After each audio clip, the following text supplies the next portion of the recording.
Salut à tous, aujourd'hui on se retrouve pour une nouvelle vidéo sur les habitudes des personnes à succès. Alors si tu ne me connais pas, salut, je m'appelle Simon De Franca et ici sur cette chaîne YouTube, on parle de développement personnel et développement professionnel. Mais du coup, je te propose qu'on commence déjà par le contenu parce que voilà, j'aime pas trop parler pour rien, donc on va directement aller dans le vif du sujet.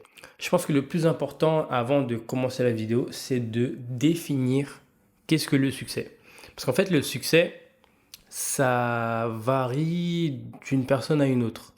Donc pour moi, ça peut être une chose, pour toi, ça peut être une autre chose. Et ça aussi, ça varie en fonction de la période que tu es en train de vivre. Par exemple, moi, quand j'étais adolescent, le succès pour moi, c'était devenir footballeur pro, par exemple. Mais vous connaissez les ligaments croisés, etc. Mais pour moi, c'était ça le succès. Et au fur et à mesure que j'ai grandi, actuellement, le succès pour moi, c'est de construire mon entreprise, réussir à vivre d'elle et construire une communauté, etc. Et partager ce que j'aime, etc. Donc, moi, pour ceux qui ne savent pas, je crée des sites web. Donc, j'ai une entreprise qui crée des sites web. Du coup, moi, je suis tout seul. Mais voilà, je crée des sites web pour les professionnels, que ce soit site e-commerce ou site vitrine. Moi, le succès pour moi, c'est ça, c'est réussir à développer mon entreprise, développer mes compétences, développer une communauté. Mais pour toi, ça peut être autre chose. Ça peut être, je sais pas, peut-être avoir une meilleure relation avec tes parents. Ça peut être avoir plus d'argent pour subvenir à tes besoins, par exemple. Le succès dépend de la personne et de la période de vie dans lequel tu es. Mais du coup, juste avant de commencer cette vidéo, enfin juste avant de commencer dans le vif du sujet, des 5 habitudes des personnes à succès, cette vidéo m'a été inspirée d'un podcast que j'ai écouté d'un grand entrepreneur qui justement lui, il interviewe beaucoup de personnes à succès, beaucoup d'entrepreneurs et beaucoup d'artistes, beaucoup de personnes qui justement ont connu du succès. Et du coup, il a ramené dans son podcast les 5 habitudes que toutes les personnes à succès font. Donc, moi, je me suis dit que c'était intéressant et pertinent de ramener ça en format vidéo. Et je donnerai aussi mon avis sur chaque habitude. Donc, voilà. Donc, sans plus tarder, commençons par la première habitude qui est la priorisation des tâches. Donc, la priorisation des tâches. La priorisation des tâches, c'est savoir que son temps est précieux. Et les personnes à succès, justement, leur temps vaut de l'or. Parce qu'ils ont énormément de choses à gérer, ils sont à droite, à gauche, donc ils savent que le fait de bien gérer son temps, c'est primordial pour les personnes à succès. C'est primordial parce que ils savent que s'ils gèrent bien leur temps, ils vont focaliser leur énergie sur les bonnes choses, sur les choses qui comptent vraiment pour eux. Et tout ce qui n'est pas nécessaire, ils vont le déléguer à d'autres personnes pour que d'autres personnes puissent le faire à leur place. Mais tout ce qui est important, toutes les décisions à prendre, tout ce qui est choses qui sont obligées d'être là pour le faire, qui ne peuvent pas déléguer à quelqu'un d'autre, ils savent prioriser. Et ça, c'est très important, même pour des personnes comme nous, comme moi. C'est quelque chose de très important parce que faut voir un peu notre énergie comme quelque chose qui n'est pas infini. Notre énergie, elle n'est pas infinie. Donc, si on commence à mettre notre énergie sur des choses qui ne comptent pas vraiment, à la fin de la journée, on sera KO et on n'aura pas fait les choses qui comptent vraiment pour nous. Les choses qui nous font vraiment, réellement avancer. Donc, le fait de savoir prioriser les tâches, c'est vraiment une habitude à avoir au quotidien. Donc, ce qu'ils font, ce que le mec il disait dans son podcast, que les personnes à succès, ce qu'ils font, c'est de faire leur to-do list. Donc, ils mettent une liste des choses importantes à faire. Ils organisent par ordre de priorité. Sauf qu'ils font un truc en plus. Et c'est ce truc-là qui leur permet justement d'être beaucoup plus efficaces. Grosso modo, ils font leur liste de tâches. Et à côté de leur liste de tâches, une fois que tout est organisé par ordre de priorité, ils notent tout ce qui est distraction et tout ce qui peut nuire au bon déroulement de leurs tâches. Donc, ils prennent un autre bloc-notes et ils écrivent tout ce qui peut nuire au bon déroulement de ce qu'ils avaient prévu de faire. Tout ce qui est distraction, tout ce qui est imprévu. Voilà, chaque tâche peut avoir quelque chose qui peut nuire au bon déroulement de cette tâche et ils le notent. Et en gros, ça te permet d'avoir conscience que ça peut venir nuire à ta tâche, ça peut venir un peu te difficulter sur cette tâche-là. Tu les notes et tu essaies de réfléchir à des solutions pour chaque aspect qui peut nuire à ta tâche, chaque difficulté qui peut venir s'ajouter à cette tâche-là. Et en fait, ça permet d'être clair dans la tête et de trouver des solutions avant même que les difficultés arrivent. Donc ça, c'est très important et c'est vraiment très intelligent parce que du coup, tu anticipes déjà les problèmes et tu essaies déjà de mettre en place des solutions pour justement éviter que ces problèmes arrivent. Et ce qu'ils font, c'est que si ces problèmes arrivent, ça fait partie du quotidien. Parfois, on ne peut pas tout prévoir.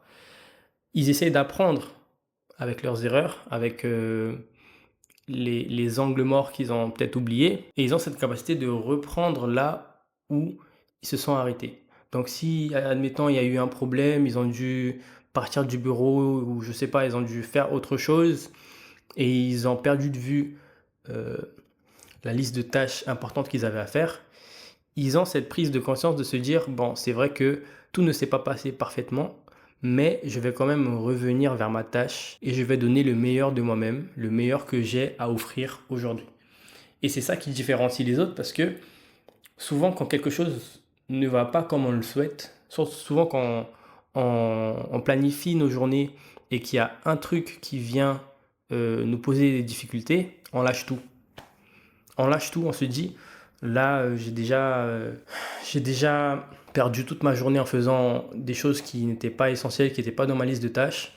C'est bon, l'après-midi, je fais rien, je mets tout à demain. Et les personnes à succès, justement, ils se disent, ok, j'ai eu des contretemps, mais c'est pas à cause de ces contretemps que je vais pas quand même essayer de donner le meilleur de moi-même pour faire les tâches importantes de la journée. Ensuite, passons à l'habitude numéro 2, qui est l'apprentissage constant. Et pour moi, c'est vraiment une habitude qui me parle énormément parce que c'est quelque chose que je fais au quotidien, je lis, j'étudie énormément. Je me dis que même les grandes personnes de ce monde, les personnes qui ont réussi, qui ont énormément de succès, Warren Buffett, Steve Jobs, Elon Musk, beaucoup, jusqu'à maintenant, ils lisent des livres. Jusqu'à maintenant, ils étudient. Jusqu'à maintenant, voilà, ils étudient, ils lisent des livres. Et je me dis que même si ces personnes-là, qui sont dans une échelle très élevée de la société, ils sont dans un endroit où peu de personnes d'entre nous vont réussir à atteindre, malheureusement. Même si ces personnes-là, ils continuent à lire, à apprendre, pourquoi pas nous? Pourquoi nous, on ne le ferait pas? Si même les personnes qui ont réussi, ils le font, pourquoi nous, on ne le ferait pas? C'est pour ça que je me dis que l'apprentissage constant, c'est une habitude qui vraiment doit être prise par beaucoup de personnes. C'est vraiment une habitude qui doit être ajoutée au quotidien de énormément de personnes parce que l'apprentissage constant, même si tu penses dominer un sujet, quand tu vas commencer à apprendre sur ce sujet, tu vas voir qu'il y a un énorme fossé qui te sépare de ce que tu sais et de ce que tu as à apprendre. Tu vas voir que plus tu vas apprendre, plus tu auras des choses à apprendre. Et plus tu vas apprendre, plus tu auras envie d'apprendre. Et ça, c'est vraiment, ouais, c'est vraiment trop bien. Sauf que il y a une nuance entre apprendre et mettre en pratique. Parce qu'il y a beaucoup de personnes qui apprennent énormément, ils apprennent énormément, ils lisent énormément de livres, mais ils ne mettent pas en pratique. Parce que c'est bien beau d'apprendre les choses, de savoir les méthodes les méthodes de vente, les méthodes de négociation, les techniques de vente. C'est bien. Tu connais les méthodes, tu connais le nom, tu sais à peu près comment faire. Mais si tu ne mets pas en pratique, si tu ne sors pas de cet aspect théorique pour mettre vraiment en pratique ce que tu dis que tu sais, ça va te servir à rien. Parce que, comme je t'ai dit, c'est bien beau de savoir les choses, mais tant que tu n'as pas mis en pratique, tant que tu n'as pas mis tes connaissances dans le champ de bataille même, en pratique, et que tu n'es pas sorti de la théorie, donc quelque chose d'abstrait, quelque chose qui est dans ta tête, tu vas jamais vraiment savoir si tu sais et que tu maîtrises vraiment ce que tu dis. Parce que c'est quand tu es dans le champ de bataille que tu vois vraiment si tu maîtrises cette compétence. Parce que moi, je te le dis, j'ai lu j'ai lu pas mal de livres de négociation et de vente. Mais pendant mes premiers appels de vente, j'étais tellement stressé que toutes les techniques, etc., ça me servait à rien. J'avais oublié. Je savais même pas comment l'appliquer. Je savais même pas à quel moment appliquer telle technique. Donc, une chose, c'est ça, c'est se dire, ok, ça, ce sujet, je maîtrise, j'ai lu énormément dessus. Mais si tu mets pas en pratique, tu pourras jamais savoir si tu as vraiment des connaissances sur ce sujet. Pour prendre exemple encore une fois sur moi, il y a 1 an et demi, je savais même pas tout ce qui était habitude, routine. Je connaissais pas ces sujets. Habitude, routine, développement personnel. C'était vraiment inconnu pour moi.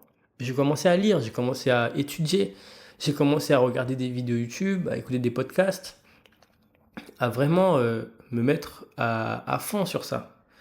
Et au fur et à mesure, j'ai commencé à appliquer les concepts de développement personnel, les concepts de création d'habitudes, de création de routine dans ma vie personnelle. Donc j'ai réussi à implémenter tout ça au fur et à mesure. J'ai vu qu'il y avait certaines méthodes qui fonctionnaient avec moi, d'autres non.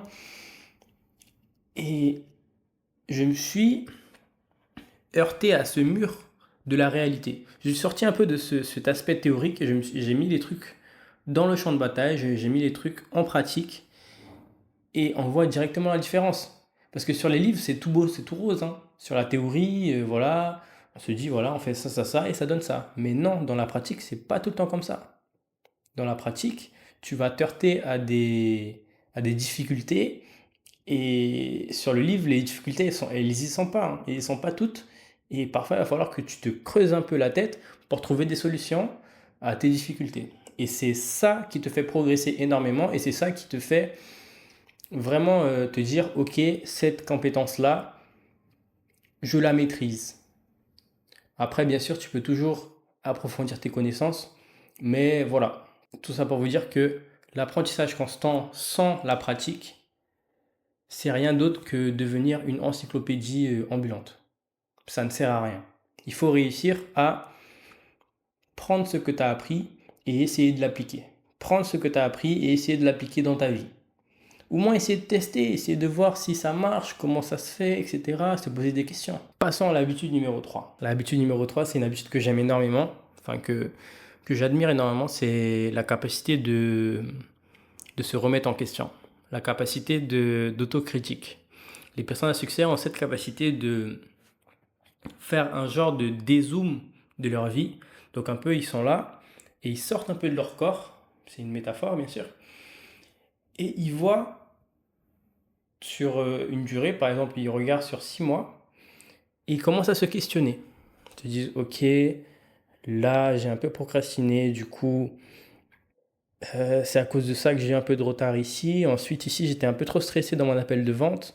Du coup, j'ai foiré mon appel de vente. Après, ici, ça a donné ça.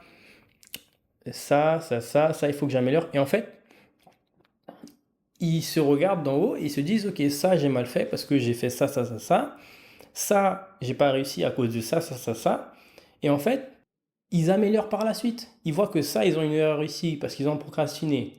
Ils voient ici, ils étaient trop stressés parce qu'ils peut-être ils sont pas bien préparés à l'appel de vente. Ils voient ici, ils ont fait une erreur. Ici, ils ont fait ça. Ici, ils ont fait ça.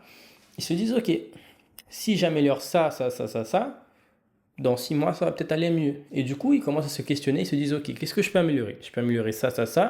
Ça, j'ai mal fait. Donc, il faut que j'arrive à rectifier ça, tout en étant honnête avec soi-même. Parce que être honnête avec soi-même et prendre la responsabilité des choses, parce que si tu as procrastiné, c'est à cause de toi, c'est pas à cause de ton chien, ton chat, ta mère, non, c'est à cause de toi. Et faut pas le prendre de manière péjorative ou de manière à s'auto-saboter, de manière à être trop méchant avec toi-même. Faut juste être juste avec toi-même et avoir de l'empathie envers toi-même. Donc tu te dis, ok, là j'ai procrastiné parce que voilà, il y a eu ça. Maintenant je sais que si je suis dans cette situation, je vais procrastiner. Donc il faut que j'évite cette situation. Là, l'appel de vente, j'ai foiré parce que j'étais un peu trop stressé. Je pense que j'ai mal préparé l'appel. Ça, c'est être honnête avec soi-même. Et ça te permet sur les futurs appels de vente de mieux te préparer. Parce que tu sais que si tu te prépares mal, tu vas foirer ton appel de vente parce que tu seras trop stressé. Et les personnes à succès ont cette capacité de s'autocritiquer et pas de s'auto-saboter. Ils peuvent se remettre en question dans le but de s'améliorer pour plus tard. Et ça, je trouve que c'est vraiment fantastique. Et ces personnes-là, quand ils se remettent en question, ils ne se comparent pas avec les personnes des réseaux sociaux. Parce que nous, on a souvent tendance, quand on se remet en question, on se compare aux personnes des réseaux sociaux. On se compare aux gens qui ont du succès sur les réseaux sociaux. Sauf qu'il faut se dire un truc, sur les réseaux sociaux, toutes les personnes se montrent uniquement sous leur meilleur jour. Donc tu vas jamais voir, ou rarement tu vas voir les gens qui montrent leurs échecs. Rarement tu vas voir les gens qui se montrent vulnérables. Non, sur les réseaux sociaux, tu vas uniquement voir le succès des gens. Et parfois, tu vas voir des gens moins âgés que toi. Tu vas voir des gens qui te semblent avoir moins de compétences que toi et qui réussissent bien leur vie. Et tu vas te dire, j'ai raté ma vie. Tu vas te dire, voilà, je vous dis ça parce que c'est ce que je faisais. C'est ce que je faisais. Je m'auto-sabotais, je me disais que j'étais pas assez bien. Du coup, je perdais l'estime de moi-même. Je disais que j'étais pas assez bien, que j'étais en retard, comparé aux personnes que je regardais sur les réseaux. Et il y a un truc qu'on ne voit pas, c'est que parfois on est au niveau 1 de la chose. Admettons, là, je commence à faire du contenu, je suis qu'au niveau 1. Donc, à quoi ça va me servir de me comparer aux personnes qui sont déjà au niveau 10? Parce que si on veut se comparer réellement, il faut qu'on se compare aux personnes qui sont au même niveau que nous. À quoi ça va te servir de te comparer aux personnes qui sont plus haut que toi? Ça va juste te plomber le moral parce que tu vas te dire que tu n'es pas assez bien, tu vas perdre de l'estime de soi, tu vas perdre confiance en toi et ça va se sentir. Ça va se sentir. Donc, ce qu'il faut faire, c'est se comparer à soi-même. Donc, tu te compares à toi de hier. Je te compare à toi d'il y a une semaine. Compare-toi à toi-même d'il y a 6 mois. Donc, qu'est-ce que tu as changé? Ça va te permettre de t'améliorer toi-même parce que tu vas te comparer à toi-même. Donc, qu'est-ce que le toi d'il y a 6 mois faisait que toi tu fais plus, que toi tu fais mieux? Qu'est-ce que le toi d'il y a 1 an faisait que toi maintenant tu fais mieux? Qu'est-ce que tu peux améliorer? Qu'est-ce que le toi de hier a fait qui n'était pas bon que tu peux rectifier aujourd'hui? Et en fait, ça va te permettre vraiment de t'améliorer constamment, de façon constante. Le truc qu'on voit souvent dans le dev perso, c'est s'améliorer 1% quotidiennement. Et ça fait tout sens. Parce que si tu t'améliores, même si c'est de 1%, c'est pas du tout, c'est pas grand-chose, hein. Même si tu t'améliores 1% petit à petit tous les jours, en te comparant au toi de hier, tu t'améliores petit à petit. Au bout d'1 an, 2 ans, 3 ans, tu vas progresser, mais de manière inimaginable. Parce que, encore une fois, c'est pas un sprint, c'est un marathon. Donc, prends ton temps, améliore-toi petit à petit et donne-toi rendez-vous d'ici 2 ans, d'ici 3 ans. C'est pas parce que sur les réseaux, on voit tous les succès des gens, on pense que ça a été construit en 2 mois. Pas du tout. Pas du tout. Si tu regardes toutes les histoires, toutes les autobiographies des grandes personnes à succès, il y en a, ils ont pris 30 ans pour réussir à avoir un succès. Il y en a, ils ont pris toute une vie pour réussir à avoir un succès. Certes, avec maintenant l'avancée technologique, on peut avoir du succès de plus en plus vite, mais c'est pas le but. Le but, c'est vraiment de te concentrer sur le processus de construction de toi-même, d'amélioration quotidienne. Et le résultat va venir de ce processus-là. Donc, concentre-toi plutôt sur le processus. Essaie d'aimer ce processus. Essaie de prendre plaisir pendant ce processus. Et pas juste te focaliser sur le résultat. Parce que, admettons, d'ici 2 mois, tu n'as pas encore le résultat que tu veux, tu vas abandonner. Parce que tu te focalises uniquement sur le résultat.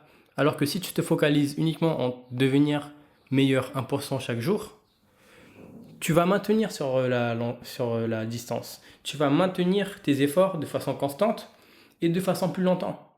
Parce que tu te concentres sur le processus et non sur le but que tu veux viser. Mais voilà, j'ai un peu trop divagué. Passons à l'habitude numéro 4, avoir un processus de prise de décision rapide. Les personnes à succès, ils ont une prise de décision extrêmement rapide parce que voilà, les personnes de succès, ils prennent énormément de décisions importantes dans leur vie tous les jours. Donc, ils ont ce processus où ils réfléchissent de façon très rapide et ils prennent souvent les bonnes décisions. Parce que parfois, nous, on doit réfléchir énormément de temps, genre une semaine ou parfois beaucoup plus, pour prendre une décision, alors que eux, ils ont cette faculté de prendre des décisions de façon très rapide. Et surtout, c'est souvent de bonnes décisions qu'ils prennent. Et cette habitude de prendre des bonnes décisions font qu'ils avancent énormément plus vite sur leur projet. Parce qu'ils savent que voilà, ils vont prendre cette décision, tac, tac, tac, ils vont faire comme ça, comme ça, comme ça, et ils vont avancer beaucoup plus rapidement. Et ça, c'est une habitude très, très, très, très bien parce que du coup, ils prennent pas beaucoup de temps pour prendre leurs décisions. Ils savent que ça c'est important, ils vont faire ça, et ils y vont, et voilà, ça avance tout droit.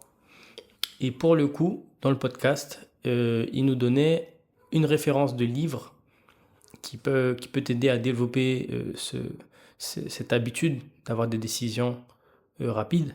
Attendez, je vais regarder. Le livre s'appelle Malcolm Gladwell, La force de l'intuition.